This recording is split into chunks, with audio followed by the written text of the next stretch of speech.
السلام عليكم ورحمة الله وبركاته خيارت أني إنك يسون خشكله الشيك عسوة وش صينا شيء كذي أنا ما أنت محساب سنتين شيء كذي أنا ما أنت محساب سنتين جعلك أما جوردون إيو نسيب كيسة أوكي جعل قذالك إماذا أما أصهر مرة أما هدم بيو لكن سيديس بجورك ونصيب أوكي شيء كميت إيه مركا عن كينينا أو جورك نسيب كيسة يارمتهين وش ناسو سيها أو قدقلنا مركا أوكي مال كميت إيه واحد عيب nin oo famil isla degiin famil oo ah macnaha hooyadiis iyo walaashiis isla degiin marka hooyadiis iyo walaashiis mar walba waxay leeyihiin maad gurist walaalkeeni maad gurist igaarkay hooyada leedahay gabadhna waxay leedahay maad gurist walaasheeda ee marka wuxuu dhahay wallahi gabar qanacisa ilaa hadda uma jeedi marka haddaad ii heshiin gabar oo ii qanaciso ala iidukum ay dheen carabta ala iidukum macnaha ii soo fiiriyo ani madiidani camalno okay way dhaheen hooshaas ayaan galeynaa maanta wixii ka dambeeyay runay u dhacday marka maantaas maalinkii dambeeyay sidii oo serious oo daacad ay u qaateen inay waraadiyaan gabar mar walba gabar ay u keenaan laakiin nasiib xumo ninkan ma ku qancin ma ku soo qancay gabadhii markii la tago oo nadar sharciyan sameeynaas dhaho nadar sharciyan markii sameey gabadhii sankay qaloocan tahay indhaheeda way dhuudhuuban yihiin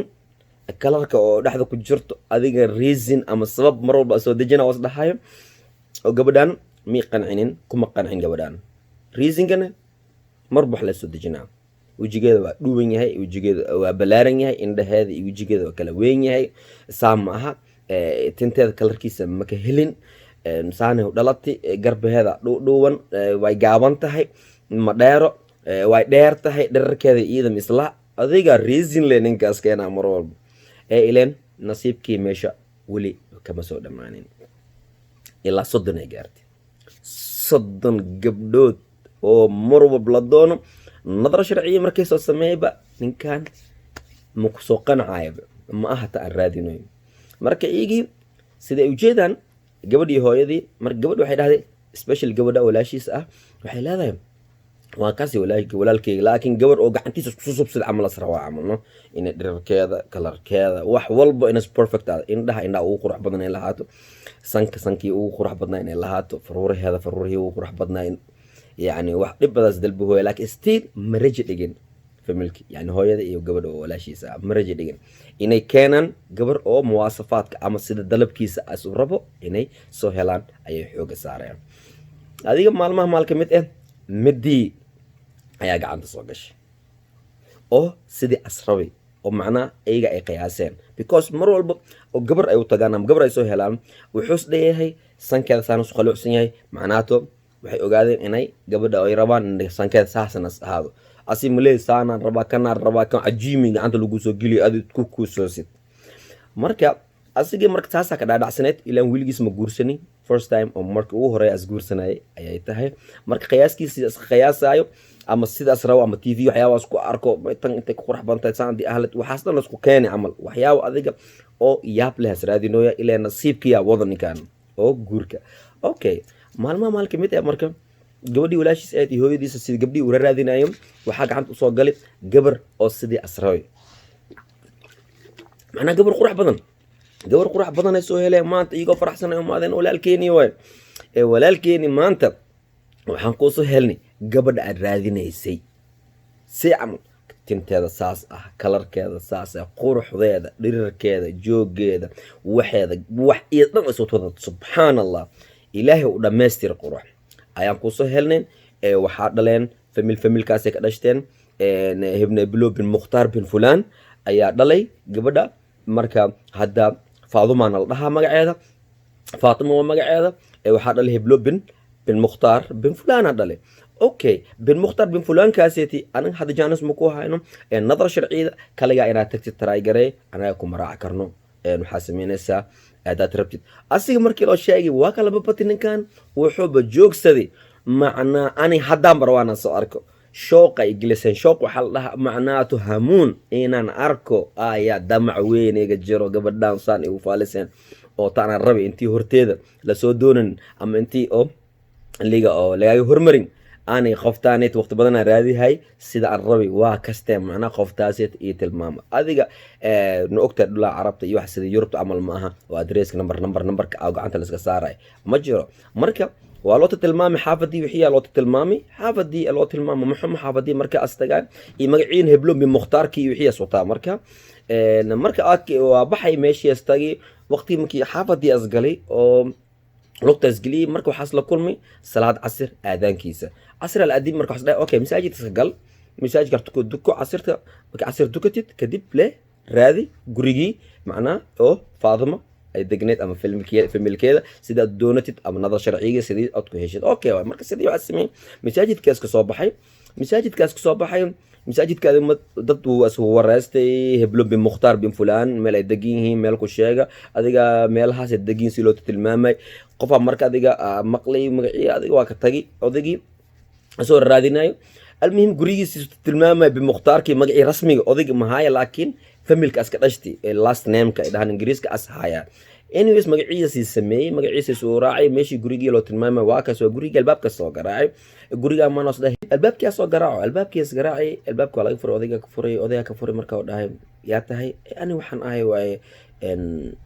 gabadha qofkii oo nadar sharci oo fiirsalay Faatimo gurigeeda maana guri aabe yani guriga familka oo Faatimo maahino aha waay guri Faatimo waay adiga tahay aniga waxaan ahay qofka oo macna hooyadiisa habartiisa oo hooyadiisa walaashiisa oo gabadha u raadinayeen oo galaateen nadar sharci inaan sameeyo oo gurdoonka ahay waay okay asda odayga maskaxda kastoo fikri amal laakiin asda arintaas ma dhacday asma oga odayga waxa laga yaabaa inay hooyada iyo waxa inay fadhiyaan markaasiti oo hooyada iyo la kulmeen marka maadaama oo ninkan oo qof oo hubo oo saas u hadlaayo maadaama yahay gurigiina magacaas sheegoyo inay yahay bin mukhtaarkii bin waxkii waa yahay macna magac odayga la xasuusanin marka okay soo galas dhahay anyways nasiibkii marka ka hadleena gudaha soo galay odaygii sidii wiilkii waa soo fadhiistay marka nadar sharcigii sidii marka loo ogolaaday nadar sharcigii ina oo asfiiri gabadhii waa imaadi gabadhii soo fadhiistay laakiin gabadha oo walaashiisa hooyadiisa ay sheegayeen absolutely ma aha yani waxay dhahayeen kalarka saas dhirirka saan kan saan indheeda saas oo wajigeeda quruxda saas ma aha laakiin gabadhii markay isla hadleen salaamu calaykum wacalaykum salaam magacaaga Faatimo Soomaali magaciisa saas waa guud adiga hadalooyinka isla hadlaayeen gabadhii طيبnimadeeda macnaa isluubteeda iyo dhaqankii weeyga dhaqmaysa ninkan aad uu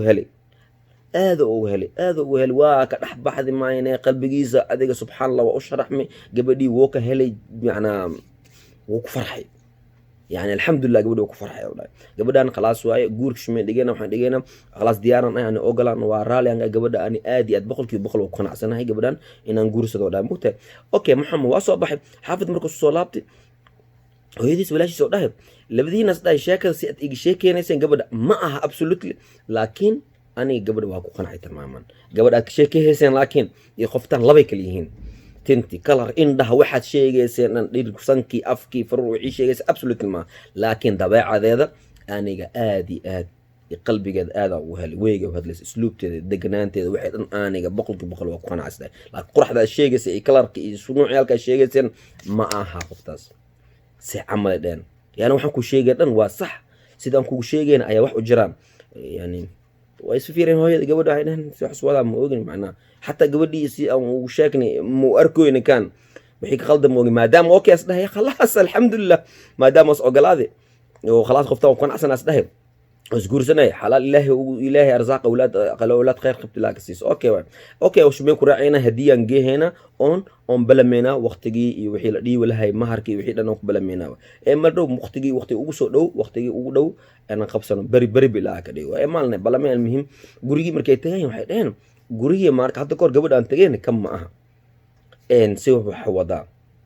ileen gurigaas ku soo astagi gurigii in adeerkeeda way gabadh Faatimadii ma aha ilaa kuwaane Faatimo gabar la dhahay qabaan gabadha iyaga soo arkayeen Faatimada kale guri kale way ilma adeer ay yihiin laakiin nasiibka fiir gabadha si ay u sheegayeen waa run yani muwasafaad si ay ugu tilmaamayeen quruxdii sanki indhihi faruuri wixii u tilmaamayeen tinta kalarkeeda iyo wixii u tilmaamayeen kulli waa sax runtooda ahayd hooyada iyo gabadha walaashiisa ah laakiin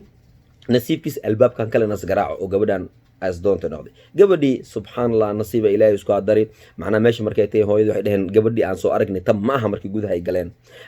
galeen gabadhii ma aha ay dhaheen waabin laakiin adi maadaama ku qanacsan tahay okay sidii markii soo wareystay waxay ku soo baxday Faatimadii ina ilma adeer ay yihiin oo odaygaaneti walaalkiisaas dhali gabadha kale run waaye waxay sheegayeen dhan gabadhii run waaye فيما بعد أروس مكس دعاء وأركا لكن أسيق وقناع سيها تماما تنس آدي أدو قناع سيها فاطمة كلا أصو أركا سيق تي لو شيكينا وأركي قرح ديت رونتوض وهوي ديسي ولا شيسا لكن تنسكو إيمان قوا أنا آد أسو هلي بكوز قلبي جاذا إيه طبيعة ذي وحيد المكس أركي سيدي أسربي قلبي إيه طبيعة داس آي ما إهن قرح داس جمال كاسي سنك دوان يو إنها كلرك له كلرك تمها ما إهن مركا الحمد لله إلهي سيدي نوضح أو ضرب إله أولاد صالح أولاد إلهي كسيي marka walaalayaal waxaan sheegaa arooskan il sheegay waa nasiib marka ilaahay marka isku toosinayo wax qeyr qabo aad ilaahay ku duceysatid salaad istiqaar la barka adkatid oo dhahda ilaahu wax qeyr qabo ilaahay si ma aha sanduuban tima buluk inda jaalo ma ku xirno meesha nasiibkeena meesha isku jirna ilaahay xaqiisa soo jira nin walba waxyaabo markii anaga soo koreen ama markii ko soo bixeen la ka soo qaw waxa isdheheen anaga aniga waxaan rabaa gabar saas badii ahaan aniga ma guursanay gabar hadii ku santay ama bululent ku xasaystay aniga sheegano aniga gabar saas ay miyuu ogtihiin kalarkeeda saasana al-ultimate waxa la arkaa qof kalas qaba qofkii because nasiibkii iyo qadarka ilaahay xaqiiska iimaanay anaga ma xakunno so insha Allah billah inay sheeka cusub iyo kulan dambe. Assalamu alaykum warahmatullahi wabarakatuh. Bye.